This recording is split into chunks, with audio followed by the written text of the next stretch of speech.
So hello everyone, this is Isha Agarwal और मैं सुनाती हूँ आप लोगों को कहानियाँ। तो कैसा लगा लास्ट एपिसोड? समायरा की एंट्री हो गई है और ये समायरा क्या बकवास कर रही है ईशान के कान में, पता नहीं। तो और इस सब को स्वरा भी देख रही है। चलो हमारा एपिसोड स्टार्ट करते हैं, एपिसोड नंबर 27। ठीक है। लास्ट एपिसोड में आपने देखा कि समायरा ईशान के कान में कुछ कह रही थी।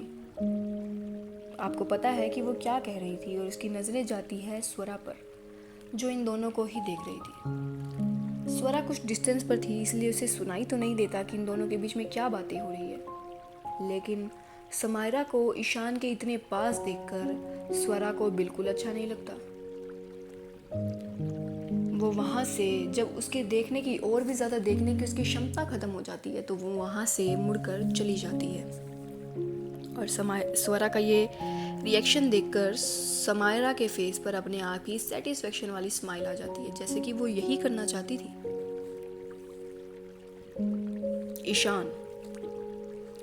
ईशान अब समायरा को दूर हटाता है और कहता है, उसे उंगली दिखाते हुए कहता है कि डोंट यू डेयर, अगर तुम स्वरा को इस सब के बीच में लाई तो मुझसे बुरा तुम्हारे लिए और कोई नहीं होगा समायरा। तुम्हें क्या लगता है तुम इस तरह मुझे ब्लैकमेल करोगी और मैं कुछ भी नहीं करूँगा? एक्चुअली मुझे ईशान की ये बात बहुत अच्छी लगी। उसने फर्स्ट टाइम ही अभी से ही समायरा को प्रॉपरली क्लियर कर दिया है कि उसकी लाइफ में समायरा की कोई भी जगह नहीं है। ईशान बिल्कुल भी मिक्स्ड सिग्नल्स नहीं दे रहा है, वो क्लियर कट समायरा को बता रहा है कि उसकी लाइफ में उसकी कोई जगह नहीं है, तो नो बैक एंट्री। एक्चुअली यही होना चाहिए, किसी को मिक्स सिग्नल्स नहीं देने चाहिए। लड़कों सुन लो। अब समायरा ईशान की ये बातें सुनकर कहती है कि कम ऑन ईशान, जिद मत करो, चलो तुम कहते हो तो तुम्हें 24 घंटे देती हूँ मैं सोचने के लिए। 24 घंटे बाद या तो तुम उसके साथ ब्रेकअप करोगी या फिर सबके पास एक पिक्चर पहुँचेगी। पिक्चर यू नो, तुम्हारी और तुम्हारे पापा की, आई मीन कंपनी के डायरेक्टर वीर अग्रवाल की। रिमेंबर, जो तुमने अपनी ग्रेजुएशन के वक्त क्लिक करवाई थी। और तुम्हारे पापा को तो सब जानते हैं ना, इफ आई रिमेंबर। तो तुम्हारे साथ कंपनी के डायरेक्टर को देखकर क्या सबके मन में क्वेश्चन नहीं होगा? और ये कहकर वो ईशान के फेस पर टैप टैप करके वहाँ से चली जाती है, एक विक्टोरियस स्माइल के साथ, जैसे आज की जंग तो उसने जीत ली है। ईशान थोड़ा हेल्पलेस तो था। देखो, ईशान हेल्पलेस तो था। ईशान कुछ भी नहीं कर पा रहा था इस वक्त। तो ऊपर से ये समायरा लड़की भी है। ईशान के लिए लड़कियों की इज्जत ज़रूरी है, लेकिन अगर वो लड़की ईशान की लाइफ की पीस ख़राब करे, उसकी लाइफ में दखल अंदाजी दे, तो फिर ईशान नहीं सोचेगा कि ये सामने वाला लड़का या लड़की। देखो, जेंडर इक्वालिटी भी ये भी होती है कि लड़कियां कुछ भी नहीं कर सकती, हर चीज़ें नहीं कर सकती, उन्हें भी दायरे में रहकर ही करनी पड़ेगी चीज़ें। अब वो लड़की है तो लड़की होने का फ़ायदा थोड़ी ना उठाएगी, है ना ईशान? अब ये सब होने के बाद लंच समय में ईशान छत पर था। अपनी आदत के मुताबिक ईशान छत पर था। ईशान को कुछ भी अनइजीनेस फील होता या कुछ भी होता तो ईशान छत पर ठंडी हवा लेने चला जाता। ईशान जब छत पर था तभी पीछे से आकाश आता है और कहता है, ईशु कुछ पता चला है। आकाश की इतनी हड़बड़ी वाली बातें सुनकर ईशान मुड़ता भी नहीं है, लेकिन थोड़ा सा टिल्ट ज़रूर होता है आकाश की तरफ। आकाश भी जल्दी से ईशान के सामने आता है। वो कुछ कहता है, इससे पहले ही वो ईशान के फेस के एक्सप्रेशंस पढ़ लेता है। अरे बचपन का दोस्त है, वही नहीं जानेगा तो और कौन जानेगा।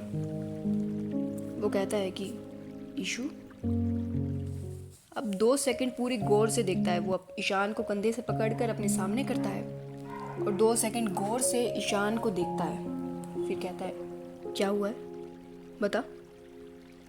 और कुछ दिमाग लगाने के बाद वो खुद ही बोल पड़ता है कि उस समायरा ने कुछ किया है ना, है ना। अब ईशान आकाश से कुछ भी नहीं छुपाता था, तो ईशान भी आकाश को सारी बातें बताता है। सारी बातें बताकर ईशान अब वापस छत की तरफ आसमान में दिखने लगता है। उसके दोनों हाथ उसके पैंट्स की पॉकेट में थे, उसकी आंखें नैरो थी और वो आसमान में घूरे जा रहा था। इस वक्त ईशान वो चार्मिंग पिंक शर्ट वाला ईशान नहीं था, वही डेंजर ईशान था। उसकी डुअल पर्सनैलिटी वापस आ गई थी। आकाश जैसे उसे कि यकीन नहीं होता, वो कहता है, आर यू किडिंग मी। उसकी इतनी हिम्मत कि वो तुझे ब्लैकमेल करेगी। Can't believe it man. Akash को तो यकीन ही नहीं हो रहा था कि समायरा ऐसा भी कुछ कर सकती है। ईशान खुद ही कहता है, आई नो राइट, इतनी हिम्मत उसमें है ही नहीं, और मुझे स्वरा से दूर करने की हिम्मत तो किसी में भी नहीं है। ईशान ये बातें आसमान में कह रहा था, जैसे वो भगवान को ही चेतावनी दे रहा हो कि अरे देख लो, आज के बाद किसी और को बीच में लाया ना तो देख लेना आप। आकाश ईशान की ये बातें सुनकर कहता है, बट मुझे तो यकीन नहीं हो रहा कि समायरा इतना बोल्ड मूव भी कर सकती है। ईशान कहता है खुद ही, मूव तो बोल्ड है, लेकिन ये समायरा का नहीं है। उप्स। ईशान की ये बातें सुनकर आकाश ईशान को थोड़ा देखता है, भौंवे सिकोड़ कर देखता है और कहता है, क्या मतलब। ईशान कहता है, अपनी बात आगे करते हुए कहता है कि मतलब कि ये शब्द बोल ज़रूर समायरा रही है, लेकिन ये शब्द उसके है नहीं। कोई और है जो मुझे और स्वरा को अच्छे तरीके से जानता है, हम दोनों के रिश्ते को जानता है, और वो अब हमें अलग करना चाहता है। आकाश ईशान की बातें सुनता है, प्रोसेस करता है और फिर कहता है कि लेकिन तू इतना श्योर कैसे है। हो सकता है ना कि ये समायरा ही कर रही हो। ईशान कहता है, मैं श्योर हूँ, क्योंकि मैं समायरा को जानता हूँ। इतने सालों बाद अचानक से उसका आना, आते ही ये सब कहना कोइंसिडेंस नहीं है कि, और तू तो जानता ही है कि मुझे इत्तेफाक में यकीन नहीं। इत्तेफाक जैसी चीज़ें होती ही नहीं है। कोई तो है जो हम पर नज़र रखे हुए है, और ये जो कोई भी है ये बहुत कुछ जानता है हमारे बारे में, इसीलिए ये हर बार हमसे 2 कदम आगे रहता है। हमें जल्दी कुछ ना कुछ करना होगा। ईशान ये बातें कहता है। 2 मिनट बाद ईशान खुद ही कहता है, बाय द वे तू कुछ बता रहा था ना। आकाश कहता है याद करके कि जिस बात को वो कहने के लिए आया था एक्चुअल में। वो कहता है, हाँ, मैं तुझे कुछ बता रहा था, मैं तो भूल ही गया था कि सुरेश जिसका नाम ले रहा था वो गोपाल सर, उस गोपाल का पता चल गया है। ये बात सुनते ही ईशान का सारा फोकस अब आकाश पर आ जाता है। वो उसे देखता है बड़ी गंभीरता से, क्योंकि ये मैटर गंभीरता का ही था।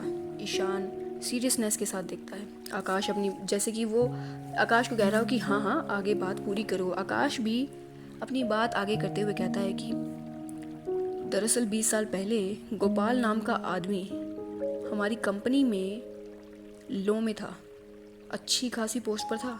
एंड यू नो व्हाट, कमाल की बात यह है कि जिस समय कंपनी बैंक करप्सी की हालत में थी, ठीक उसी समय उस इंसान ने रिज़ाइन कर दिया। तुझे नहीं लगता कि ये कुछ गड़बड़ है यहाँ पर। ईशान 2 पल सोचता है और कहता है कि इसका मतलब ये है कि कुछ तो कॉन्फिडेंशियल बात ज़रूर है जो ये बंदा जानता था। ये गोपाल नाम का आदमी कुछ जानता ज़रूर है।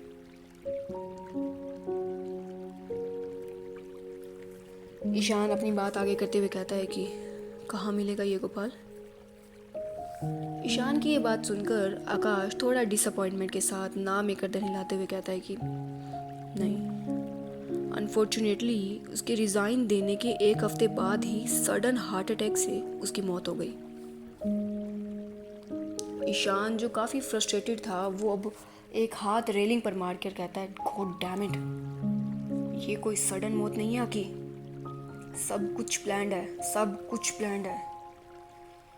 हम जितना सोच रहे हैं ये जो कोई भी है बहुत शातिर है, इसने सब कुछ बहुत पहले से करके रखा है। हमें अपनी पेस को, हमारी स्पीड को और ज़्यादा तेज बढ़ाना होगा। आकाश कहता है हाँ लेकिन हम कर तो रहे हैं, अब हम क्या करें। ईशान कुछ देर सोचता है। ईशान और आकाश वहीं खड़े होकर सोचते हैं कि क्या किया जा सकता है। कुछ देर बाद ईशान के दिमाग का बल्ब जलता है, बत्ती जलती है उसकी, और वो कहता है एक काम कर, इस वक्त गोपाल की फैमिली का एड्रेस निकाल, पता कर इस वक्त वो कहाँ है। गोपाल नहीं तो गोपाल की फैमिली सही, कुछ ना कुछ तो हमारे हाथ जरूर लगेगा। आकाश कहता है ये हुई ना बात मेरे शेर, और ये कहकर वो एक फ़ोन कॉल करने के लिए साइड में चला जाता है।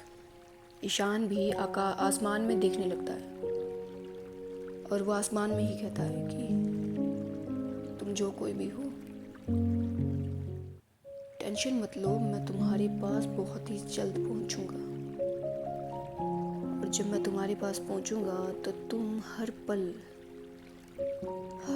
भगवान से ये दुआ करोगे कि मुझे मौत मिल जाए, क्योंकि मैं तुम्हें मौत नहीं दूंगा, मैं तुम्हें मौत से भी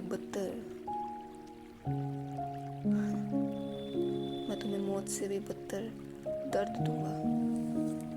ईशान इस वक्त बहुत डेंजरस लग रहा था। कुछ ही देर में आकाश वो सारा एड्रेस निकाल कर पता कर वहाँ पर आ जाता है, और इसी तरह ये दोनों कंपनी से बाहर की तरफ जाने लगते हैं। और रास्ते में ईशान कहता है चलो, लगता है गोपाल की फैमिली को सांत्वना देने का समय आ गया है। और ये कहकर दोनों एक डेविल की तरह, दोनों के दोनों इस वक्त डेविल लग रहे थे, सच में कोई खुफिया डेविल लग रहे थे दोनों। और वहाँ से कंपनी में नीचे की तरफ जाने लगते हैं। ईशान के फ़ोन पर एक मैसेज आता है। ईशान का ध्यान अपने फ़ोन पर जाता है, वो मैसेज पढ़ रहा था, उसका ध्यान नहीं था, और इतने में ही वो किसी से टकरा जाता है। जिससे ईशान टकराया था उसके हाथ में काफ़ी फाइल्स थी, और वो फाइल्स टकराने की वजह से नीचे गिर जाती हैं। ईशान भी फटाफट अपना फ़ोन पॉकेट में डालकर जल्दी से नीचे झुककर उसकी मदद करता है और कहता है, और सॉरी कहता है। देखता है कि इसके सामने मिस्टर खन्ना है। मिस्टर खन्ना एडवर्टाइजिंग डिपार्टमेंट के, थोड़े एज्ड, उसके फादर की एज के थे। और वो कहता है कि I am sorry mister Khanna, मेरा ध्यान नहीं गया, आप ठीक तो हैं, कहीं लगी तो नहीं आपको। मिस्टर खन्ना जो काफ़ी ही जॉली नेचर के थे, जो काफ़ी टाइम से ही कंपनी में थे, हर किसी के साथ एक सीनियर की तरह और एक दोस्त की तरह भी थे, हमेशा सबको हंसाते रहते थे, सबका मूड लाइट करते रहते थे। ईशान से भी काफ़ी अच्छी बॉन्डिंग थी उनकी। ये बात सुनकर वो थोड़ा हंसते हैं और कहते हैं oh I am okay Ishaan, I am fine. गलती तो किसी से भी हो सकती है यू नो। अब वो थोड़ा पास में थोड़ा खुसफुसाते हुए ईशान के कान के पास कहते हैं यू नो, बीवी के सामने बिना गलती के सॉरी बोलने की इतनी आदत हो गई है कि कोई अब मुझसे सॉरी बोले तो मुझे उस पर दया आने लगती है, हजम ही नहीं होता। और ये कहकर वो ईशान के कंधे पर टैप करके हंसने लग जाते हैं। और वो सारी फाइल्स अब ईशान उनके पास देता है और वो कहता है, अब फिर मिस्टर खन्ना ही आगे कहते हैं कि यू एन्जॉय यंग मैन। और ये कहकर वो वहाँ से चले जाते हैं।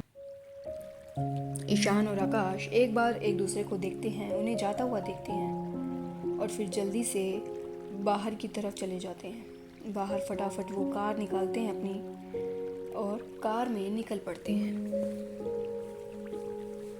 शायद वो जानते नहीं थे, लेकिन उन्हीं की कार के पीछे एक और कार थी जो उनका पीछा कर रही थी। उस कार की ड्राइविंग सीट पर थी स्वरा। हाँ, स्वरा तो पता नहीं कौन से डिटेक्टिव का मेडल लेकर ही मानेगी। स्वरा ईशान और आकाश का पीछा कर रही थी। ड्राइविंग सीट पर स्वरा बैठी थी, लेकिन पैसेंजर सीट पर बैठी थी माहिरा। हाँ, माहिरा भी उसके साथ ही थी। और तो और बैक सीट पर थे वंश और अनन्या भी। एग्जैक्टली। एक्चुअली हुआ क्या था, जब स्वरा ने ईशान और आकाश को कंपनी से बाहर जाते हुए देखा तो आज कुछ बिना सोचे समझे वो उनके पीछे हो ली, क्योंकि स्वरा की तो ये काबिलियत ही है बिना कुछ कहे लोगों को पढ़ने की, तो वो अपने आप ही इनके पीछे पीछे हो जाती है। जब ईशान मिस्टर खन्ना से टकराया, उसी पल माहिरा, वंश और अनन्या, जो मीटिंग रूम में आज जो कुछ भी हुआ उस सीन के बाद स्वरा से बात करना चाहते थे, वो स्वरा को वहीं रोक देते हैं। स्वरा को रोककर कहते हैं कि माहिरा कहती है, रू, तू इतनी जल्दी में कहाँ जा रही है, वो भी ऑफिस आवर्स में। स्वरा कुछ कहती है उससे पहले ही वंश कहता है, अरे माही दी, माँ ने कितनी बार समझाया आपको, जब कोई बाहर जा रहा हो तो कोई उसे टोकता नहीं है, टोकना नहीं चाहिए उसे। स्वरा दी, आप जाइए, मैं इनको संभाल लूँगा। अनन्या वंश को थोड़ा कोहनी मारती है और थोड़ा खुसफुसाते हुए कहती है, जो सिर्फ वंश को सुनाई देता है कि शट अप यू इडियट। और ये कहकर वो खुद आगे आती है और कहती है कि आई मीन मैम, हम आपसे ही बात करने आ रहे थे, हमें आपसे कुछ बात करनी थी।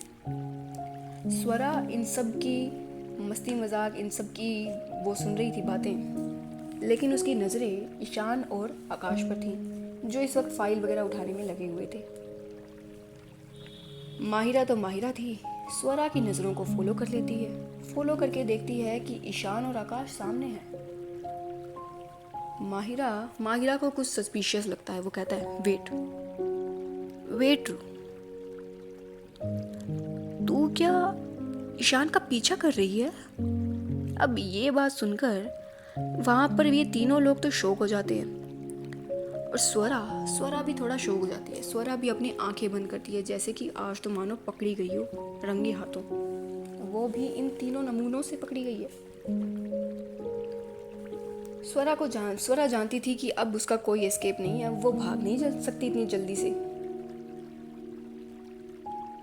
स्वरा बात को संभालने की कोशिश करते हुए कहती है कि माही, बच्चा, वंशु, हम आराम से बात करेंगे, ओके? अभी मुझे कुछ ज़रूरी काम है, मैं वापस आती हूँ, उसके बाद मैं बात करती हूँ तुम तीनों से, ठीक है? ये कहकर स्वरा बिना कुछ बोले या बिना कुछ समझे और सुने उन तीनों की बातों को वहाँ से निकल जाती है, क्योंकि उसे पता था इन तीनों से भागकर बचकर निकलना इतना आसान नहीं है। और जब वो वहाँ से निकल गई तो स्वरा को भी यकीन तो नहीं हुआ एक पल को कि वो सच में इन तीनों को चकमा देकर बाहर निकल गई है। लेकिन जब देखती है कि ईशान और आकाश कार में बैठ गए आगे निकल रहे हैं, तो स्वरा भी अपनी कार ऑन करती है। उसके पीछे लगाने ही लगती है कि पैसेंजर सीट का दरवाज़ा खुलता है और माही बैठ जाती है और पीछे से दोनों तरफ के गाड़ी के दरवाजे खुलते हैं और वंश और अनन्या भी बैठ जाते हैं। स्वरा ने कैसे सोच लिया कि ये लोग उसे इतनी आसानी से जाने भी देंगे?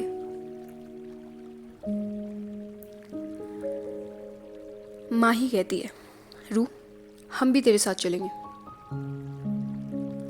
स्वरा जो ऑलरेडी गुस्से में थी, फ्रस्ट्रेटेड थी, ये बकवास सुनकर वो कहती है, माही, डोंट मेस विद मी, अभी मुझे जल्दी है, तुम सब उतरो, मुझे ज़रूरी काम पर जाना है। वंश कहता है, नहीं दी। हम भी आपके साथ चलेंगे, नो मैटर व्हाट। स्वरा कुछ कहती उससे पहले ही अनन्या कहती है, भाभी माँ प्लीज़, हमें भी आपके साथ जाना है ना, प्लीज़। अब अनन्या तो स्वरा की कमज़ोरी थी। अनन्या का कहना ऊपर से भाभी माँ लगा देना, तो स्वरा और किसी के सामने नहीं तो अनन्या के सामने तो ज़रूर ही पिघल गई थी। और कुछ तो स्वरा जानती भी थी कि अब ये तीनों गाड़ी में तो बैठ गए हैं, अब इनको निकालना तो महाभारत है। इतने में तो आकाश और ईशान कहाँ निकल जाते। तो स्वरा भी हेल्पलेस होते हुए कार फाइनली ऑन कर देती है और वहाँ से चल निकलती है। अब जो काम माहिरा और वंश से नहीं हुआ वो अनन्या ने एक ही लाइन में कर दिया, तो अनन्या को माहिरा और वंश थोड़ा घूर कर देखते हैं, जैसे कि अच्छा हमारी बात तो मानी नहीं, इनकी बात ज़रूर मान ली, ठीक है, ये भी ठीक है। अब मोमेंट तो बड़ा सीरियस था। ईशान और आकाश आगे वाली कार में बड़े सीरियस थे, सीरियसली एक काम पर जा रहे थे, और पीछे स्वरा ड्राइविंग करते हुए सीरियस थी, फोकस थी, मन में बहुत कुछ सोच रही थी कि ये लोग इस वक्त कहाँ जा रहे होंगे, क्योंकि मोमेंट सीरियस तो था, है ना। लेकिन माहिरा, वंश और अनन्या ये तीनों सीरियस होने की सिर्फ एक्टिंग कर रहे थे। माहिरा सीरियस फेस बनाते हुए हाथ को अपने चेस्ट पर क्रॉस कर कर बांध कर अपनी आंखें नैरो कर कर सामने देख रही थी उनकी कार को। ईशान और आकाश की कार को देख रही थी। पीछे वंश और अनन्या दोनों एक्सट्रीम एंड पर बैठे थे, दोनों बिल्कुल विंडो से लगकर बैठे थे, लेकिन दोनों की गर्दन आगे की तरफ निकली हुई थी। पैसेंजर सीट और ड्राइविंग सीट के बीच में जो जगह थी वहां पर दोनों की गर्दन निकली हुई थी। अब इन तीनों के कैरेक्टर तो ऐसे है नहीं कि ये चुपचाप बैठे रहे कई देर तक। वंश अपना फाइनली कैरेक्टर ब्रेक करते हुए कहता है कि वाह सो कूल यार, ऐसा लग रहा है जैसे कि मैं किसी मूवी का पार्ट हूँ। मैं हूँ पुलिस और आज मैं शहर के सभी लुटेरों को पकड़ कर रहूँगा, हा हा हा हा। और वंश इस मोमेंट में अपनी यही कूल सी घटिया सी बात करता है जो माहौल को बिल्कुल भी सूट नहीं कर रही थी। वंश को मज़ा आ रहा था कि वो किसी गाड़ी का पीछा कर रहे हैं। इतने में ही अनन्या कहती है, वेट, तुमने मेरे भाइयों को लुटेरा कहा? वंश जो अपनी वर्डिंग को दोबारा रिपीट करता है और सोचता है कि हाँ लुटेरा तो कह दिया है, वो कहता है अरे नहीं, मैं तो इन जनरल कह रहा था, मैं अपने जीजूस को भला लुटेरा कैसे कह सकता हूँ? अनन्या कहती है, क्या मतलब इन जनरल? हाँ, तुमने बाहर मेरे भाई की गाड़ियों को देखकर ही लुटेरा कहा, और क्या ये जीजू कर रखा है तुमने? हाँ, क्या जीजूस? इस तरह दोनों बहस करने लगते हैं आपस में ही। माहौल इतना सीरियस और ये दोनों यहाँ पर इस तरह लड़ रहे हैं बच्चों की तरह। माहिरा का फाइनली स्टॉपिंग पॉइंट आ जाता है और वो कहती है, गाइस स्टॉप। स्वरा जो फोकस करने की कोशिश कर रही थी, इन दोनों की बातों से डिस्टर्ब हो रही थी। अब माहिरा के स्टॉप बोलने से वो फाइनली सोचती है कि चलो अब माहिरा इन दोनों को बताएगी और फाइनली कार में थोड़ी शांति होगी। लेकिन माही तो माही थी, केओस क्वीन हमारी। माही कहती है, बच्चा तुम्हारे भाई लुटेरे हैं या नहीं ये तो नहीं पता, लेकिन झूठे ज़रूर हैं। अगर आज ये किसी लड़की से मिलते हुए मुझे पकड़े गए ना, तो मैं बताऊंगी इन्हें कि माहिरा क्या चीज़ है। माहिरा तो अलग ही गाड़ी पर सवार थी, ये क्या समझेगी, ये क्या समझाएगी। अनन्या जैसे कि उसे यकीन ही ना हो रहा हो, या फिर यकीन ना होने की एक्टिंग करते हुए अपने चेस्ट पर हाथ रख के जैसे कि उसे बहुत कुछ ऑफेंड कर गया। वो कहती, भाभी आपको लगता है मेरे भाई ऐसे हैं? और ये कहकर ये तीनों ही अब आपस में बहस करने लगते हैं। स्वरा को इस वक्त अपने सारे पाप याद आ गए थे। कि ऐसा कौन सा पाप कर दिया था भगवान मैंने जो इस मोमेंट पर इन तीनों को साथ लेके जाना पड़ा। उसकी लाइफ में नमूनों की क्या कमी थी जो हर पल हर दिन उसकी लाइफ में नमूने बढ़ते ही जा रहे थे। और इसी तरह उसकी गाड़ी आगे चलती जा रही थी। स्वरा भी तो क्या करती, लेकिन वो फिर भी अपना फोकस सामने वाली गाड़ी पर ही रखती है। अब फाइनली काफ़ी देर चलने के बाद ईशान और आकाश की गाड़ी रुकती है।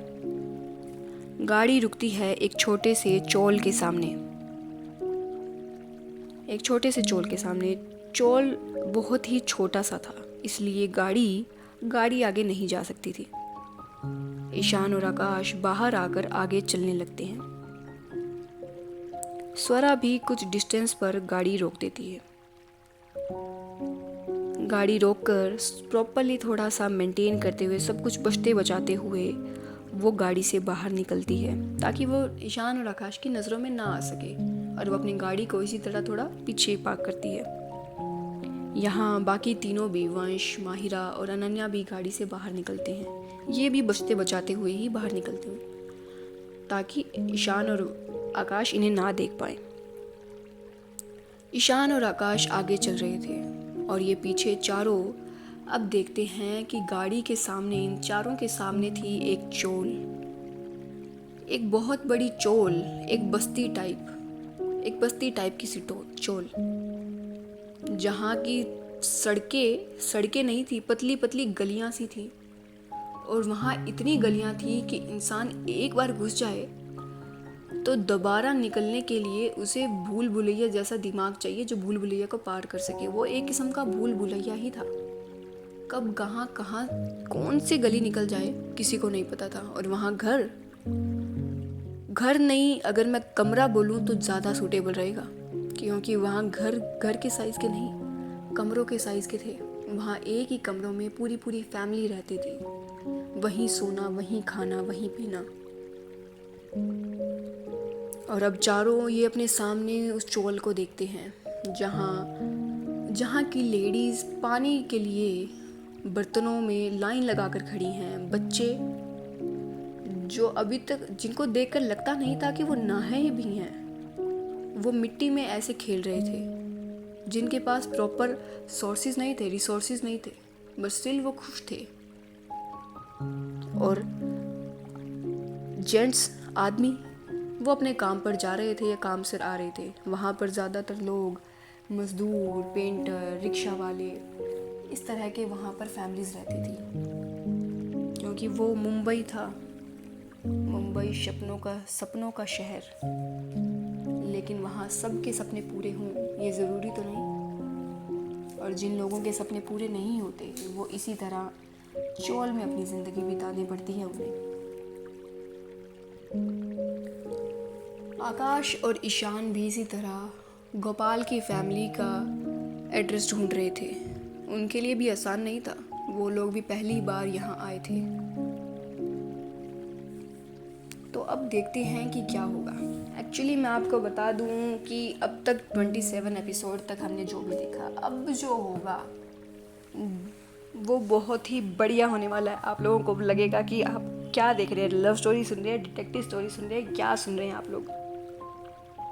Late me tell you one thing कि अब मज़े आने वाले हैं, बहुत। मुझे तो खुद में बहुत मज़े आ रहे हैं। आगे के जो एपिसोड्स होंगे वो बहुत मज़ेदार होने वाले हैं, मैं पहले ही बता दूं। और अब ये 6 के 6 साथ हैं, आगे पीछे हैं, ये क्या हैं, किसको क्या पता चलेगा, ये तो हमें आगे पता चलेगा। बाकी स्टोरी कैसी लग रही है, डू लेट मी नो। अपना फीडबैक ज़रूर देना, क्योंकि आपका फीडबैक बहुत वैल्यूएबल है मेरे लिए, ताकि मुझे पता लगे कि जो भी मैं कर रही हूँ वो ठीक है या भी नहीं। और जो भी है प्लीज़ बताना, क्योंकि मुझे पर्सनली ये स्टोरी बहुत पसंद है और आगे मज़े आने वाले, इससे ज़्यादा मैं क्या कहूँ अब। ठीक है, बाकी तो स्टे ट्यून्ड नई स्टोरीज़ के लिए इसी तरह। और आपको निशान स्टोरी कैसी लग रही है? हाँ मुझे पता है थोड़ा लेट हो रहा है, लेकिन I will try my best कि स्टोरीज़ रेगुलर ही रहें। बाकी तो सब ठीक है। आप लोग ठीक है? चलो ठीक है भाई, मिलते हैं फिर अगले एपिसोड में। आइयो समीगो, पैरिंग ऑफ, टाटा बाय बाय।